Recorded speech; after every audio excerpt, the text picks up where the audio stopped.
They worked second or even third jobs to pay rent and buy food. That only gets harder when the cost of living goes up.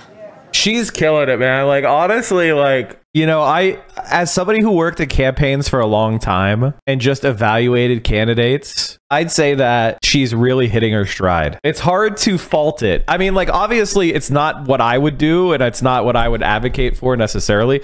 But she's really doing a very good job of straddling the lines of the Democratic Party right now. She's like, I worked at McDonald's. I work with people who work 2 or 3 jobs. I experience that is a direct appeal to the left. That is a direct straddling. But she's not using the most class conscious ways and strident ways of talking about it, which is a way of keeping libs on board. She's doing a very good job of straddling the fault lines of the Democratic Party. That's just a fact. So you can just look at what she's saying and say, okay, she's specifically talking about people who work at McDonald's as being worthy human beings, which in our culture, flipping burgers is an insult.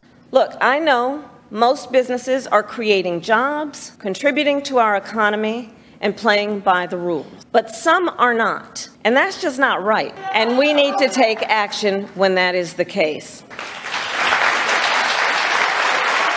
As I said before, she's straddling the lines. And I think one of the things that I'm seeing with the Harris campaign, which is different than typically what the centrist Democrats would do, they would go to the right and then they would look left and they say, what are you going to do? Vote for a Republican? Whereas with the Harris campaign, she's trying to keep one foot in both sides. She's treating the progressive side as an equal to the liberal side. She's not looking left and saying, what are you going to do? Vote Republican. She's putting one foot in the progressive wing and one foot in the liberal wing, and she's trying to come up with a argument that you could slide right down the middle of them. That's what's different about this candidacy and this usually doesn't happen. This is a very, very unusual way for a Democratic general election nominee to run. As Attorney General in California, I went after companies that illegally increased prices. Do you see what I mean? That sentence right there is a exact example of what I mean. And that seems to be her strategy.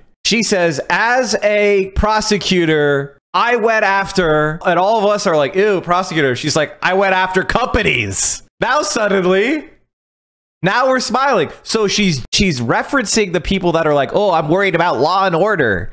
But she's not saying, I went after those damn fucking homeless scum. She's like, I went after the companies that broke the rules. So she is straddling the line exactly correctly to keep the Democratic Party going in the right direction, which is leftist. She went after bad companies, which is what you want. I want prosecutors that go after companies. And that is what makes her campaign a little bit different for me. You know, listen, I'm not coconut pilled, but I'm like, huh, interesting. Interesting she's doing this strategy. It makes me a lot more interested to see what's going on. And I think Tim Walz is exactly the same way. Tim Walz is the same type of Democrat, which is they want to bring in the progressive wing by compromising with the progressive wing, not vote shaming it, not blackmailing it, not extorting it, by compromising with it. That is an interesting strategy.